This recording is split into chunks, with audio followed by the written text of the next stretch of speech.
Welcome to Savi book of knowledge. ಇವತ್ತಿನ ವಿಡಿಯೋದಲ್ಲಿ ನಾನು ದೂರದರ್ಶನ ಅನ್ನೋ ಒಂದು ವಿಷಯದ ಬಗ್ಗೆ ಪ್ರಬಂಧವನ್ನು ಹೇಗೆ ಬರಿಬೇಕು ಅನ್ನೋ ಒಂದು ಮಾಹಿತಿಯನ್ನು ಇವತ್ತಿನ ವಿಡಿಯೋದಲ್ಲಿ ನಿಮಗೆ ತಿಳಿಸ್ಕೊಡ್ತಾ ಇದ್ದೀನಿ. ಬನ್ನಿ ವಿಡಿಯೋ ಸ್ಟಾರ್ಟ್ ಮಾಡೋಣ. ಪ್ರಬಂಧದ ವಿಷಯ ಬಂದು ದೂರದರ್ಶನ. ಹೆಸರೇ ಸೂಚಿಸುವಂತೆ ದೂರದಲ್ಲಿರುವ ದೃಶ್ಯಗಳನ್ನು ಸಮೀಪದಲ್ಲಿಯೇ ನೋಡುವಂತೆ ಮಾಡುವ ಸಾಧನಗಳನ್ನು ದೂರದರ್ಶನ ಬ್ರಾಕೆಟಲ್ಲಿ ಟೆಲಿವಿಷನ್ ಎನ್ನುತ್ತಾರೆ. 20ನೇ ಶತಮಾನದ ಆವಿಷ್ಕಾರಗಳಲ್ಲಿ ಇದು ಒಂದು.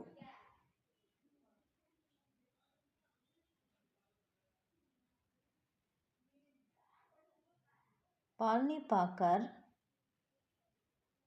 ಕಂಡ ಕನಸನ್ನು ಜೆ.ಎಲ್. ಬೇರ್ಡ್, ವ್ಲಾಡಿಮಿರ್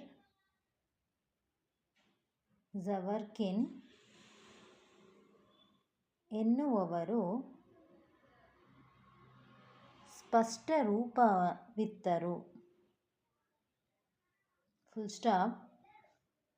ವಿದ್ಯುತ್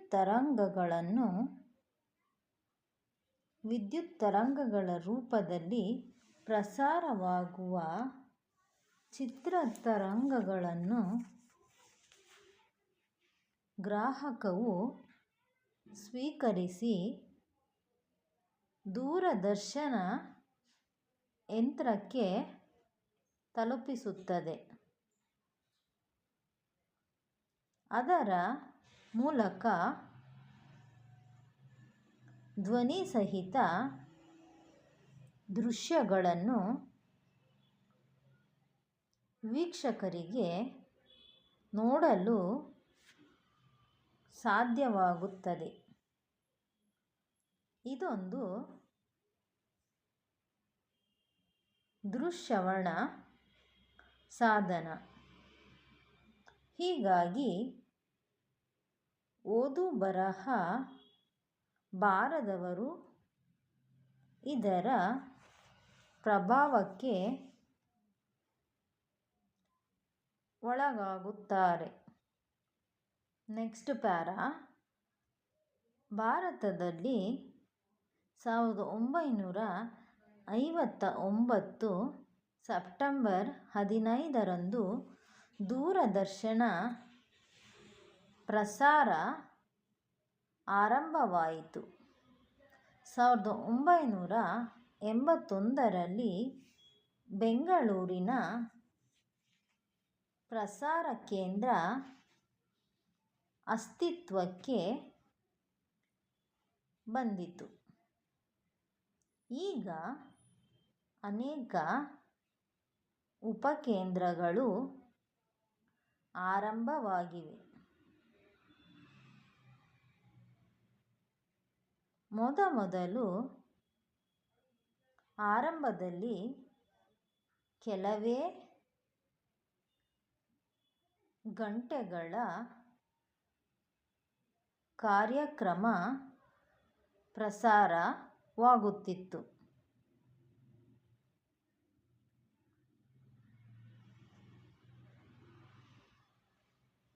ಆನಂತರ ದಿನವಿಡೀ ಹಗಲು ರಾತ್ರಿಯಲ್ಲೂ ಕಾರ್ಯಕ್ರಮಗಳು ಪ್ರಸಾರವಾಗುತ್ತಿವೆ. ಆಂಟೆನಾದಿಂದ ಕೇಬಲ್, ಈಗ ಡಿಶ್ ಟಿವಿಗಳಿಂದಾಗಿ ಉಪಗ್ರಹಗಳ ಸೌಲಭ್ಯ ಪಡೆದು 400ಕ್ಕೂ ಹೆಚ್ಚು ಚಾನಲ್ಗಳು ವಿವಿಧ ಕಾರ್ಯಕ್ರಮಗಳನ್ನು ಪ್ರಸಾರ ಮಾಡುತ್ತಿವೆ. Full stop. ವಿಶ್ವದ ಎಲ್ಲ ವಾಹಿನಿ ವೀಕ್ಷಿಸುವ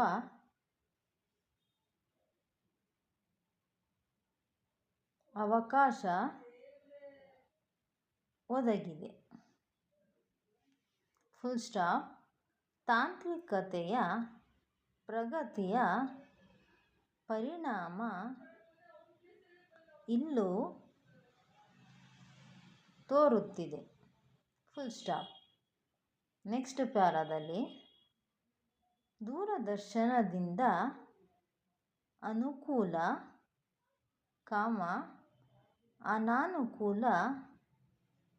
ಅನಾನುಕೂಲತೆಗಳು ಎರಡೂ ಇವೆ.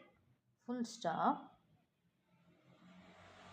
ದೂರದರ್ಶನದಿಂದಾಗಿ ವಿಶ್ವವೇ ಕಿರಿದಾಗಿದೆ. Full stop. ಜಗತ್ತಿನ ಯಾವುದೋ ಮೂಲೆಯಲ್ಲಿ ನಡೆಯುವ ಕಾರ್ಯಕ್ರಮಗಳು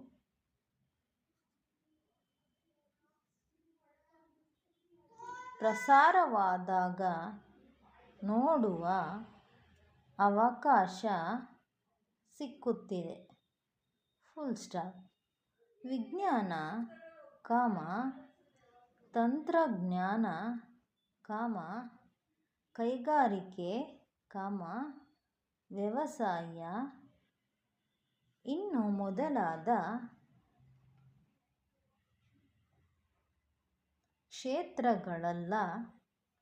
ಕ್ಷೇತ್ರಗಳಲ್ಲಾಗುವ ನೂತನ ಆವಿಷ್ಕಾರಗಳ ವಿಚಾರಗಳನ್ನು ತಿಳಿದುಕೊಳ್ಳಬಹುದು. Full stop. ಪ್ರಪಂಚದಲ್ಲಿ ನಡೆಯುವ ಘಟನೆಗಳನ್ನು, ರಾಜಕೀಯ ಸ್ಥಿತ್ಯಂತರಗಳನ್ನು,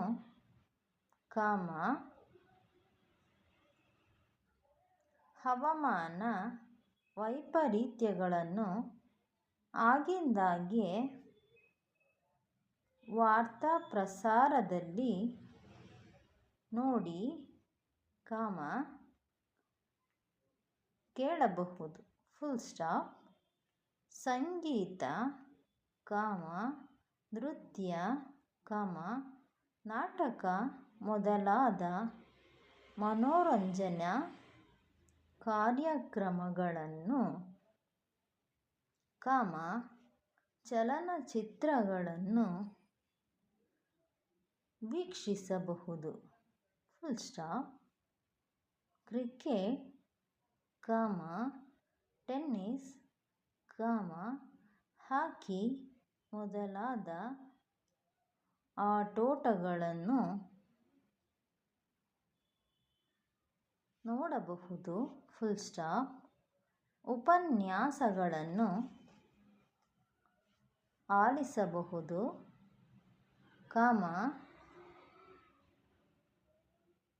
ಆರೋಗ್ಯ ಸಮಸ್ಯೆಗಳಿಗೆ ಪರಿಹಾರಗಳನ್ನು ಪಡೆಯಬಹುದು. Full stop.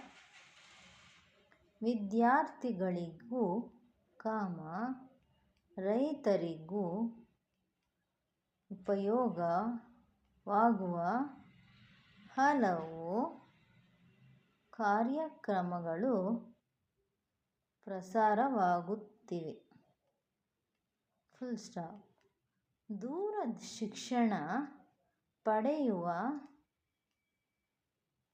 ವಿದ್ಯಾರ್ಥಿಗಳಿಗಾಗಿಯೇ ಶೈಕ್ಷಣಿಕ ಕಾರ್ಯಕ್ರಮಗಳು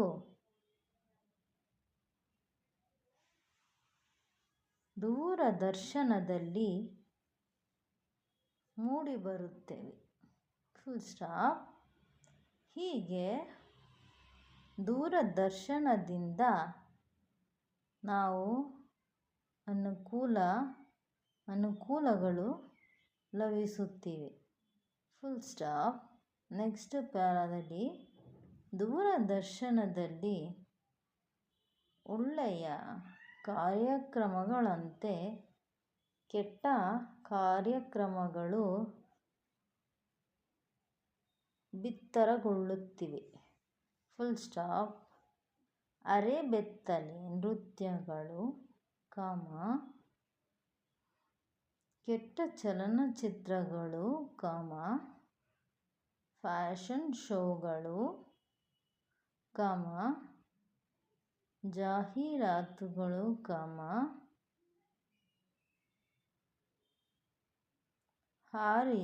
ಹಾದಿ ತಪ್ಪಿಸುವಂತಹ ಧಾರಾವಾಹಿಗಳು,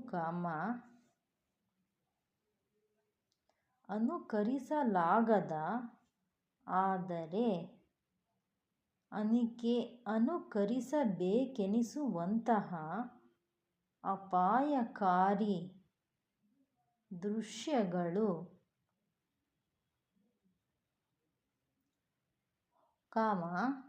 ಹೊಡೆದಾಟಗಳು, ಮಚ್ಚು ಲಾಂಗು, ಪಿಸ್ತೂಲ್ ರೈಫಲ್ಲುಗಳ ಬಳಕೆ,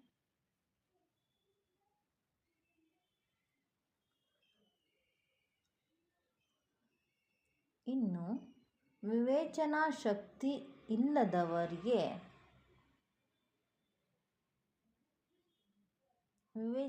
ಶಕ್ತಿ ಇಲ್ಲದವ ಮನಸ್ಸನ್ನು ಕೆಡಿಸುವ ಕಾರ್ಯಕ್ರಮಗಳನ್ನು ಸಾಮಾನ್ಯರ ಮೇಲೆ ಪ್ರಭಾವ ಬೀರುತ್ತಿವೆ. Full stop. ಹಾದಿ ತಪ್ಪಿಸುತ್ತಿವೆ. Full stop. ಹಾಗೆ 25 ವರ್ಷದೊಳಗಿನ ಯುವಕರೇ ಈಗ ಕೊಲೆ, ಸುಲಿಗೆ,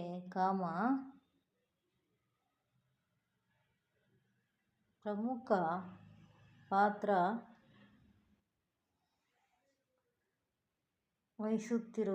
ವಹಿಸುತ್ತಿರುವುದು ಕಂಡು ಬರುತ್ತಿದೆ. Full stop. ದೂರದರ್ಶನ ಪ್ರಭಾವವೇ ಈ ಸ್ಥಿತಿಗೆ ಬಹುಪಾಲು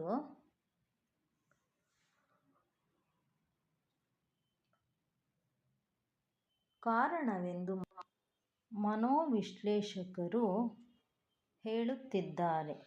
ಫುಲ್ ಸ್ಟಾಪ್. ನೆಕ್ಸ್ಟ್ ಪ್ಯಾರಾದಲ್ಲಿ ದೂರದರ್ಶನದ ಸತತ ವೀಕ್ಷಣೆಯಿಂದ ಮಕ್ಕಳ ದೃಷ್ಟಿ ದೋಷ ಉಂಟಾಗುವುದನ್ನು ಕೂಡ ಹೇಳಲಾಗುತ್ತಿದೆ. Full stop. ಮಕ್ಕಳು ಕಾರ್ಟೂನ್ ಚಿತ್ರಗಳಿಗೆ ಮಾರುಹೋಗಿ ಆಟೋಟಗಳನ್ನು, ಅಭ್ಯಾಸವನ್ನು ಮರೆಯುತ್ತಿದ್ದಾರೆ. Full stop. ಧಾರಾವಾಹಿಗಳ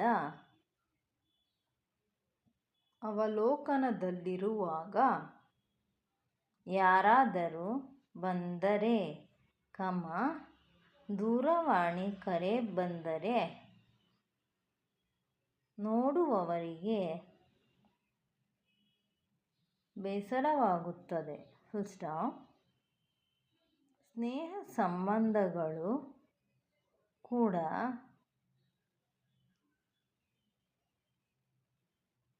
ಕಡಿಮೆಯಾಗುತ್ತಿವೆ. Full stop. ಬೇರೆ ಬೇರೆ ವಾಹಿನಿಗಳನ್ನು ನೋಡಬೇಕೆಂಬ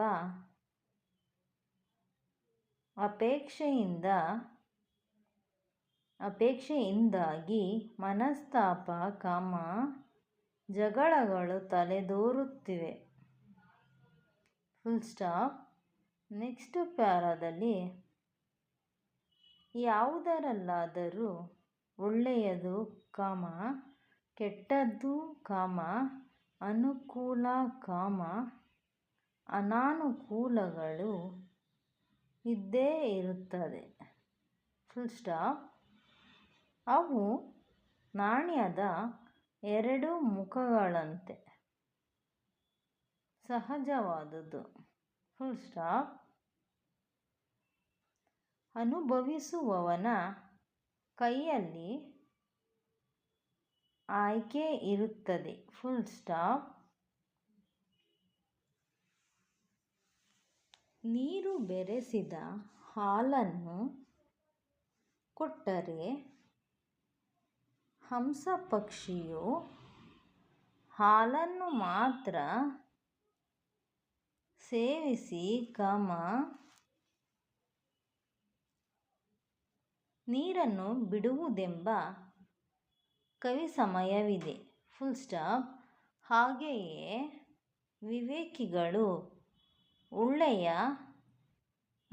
ಒಳ್ಳೆಯದನ್ನು ಸ್ವೀಕರಿಸಿ ಕೆಟ್ಟದ್ದನ್ನು ಕೈಬಿಡುತ್ತಾರೆ. Full stop. ಈ ವಿವೇಚನೆ ಉಂಟಾದರೆ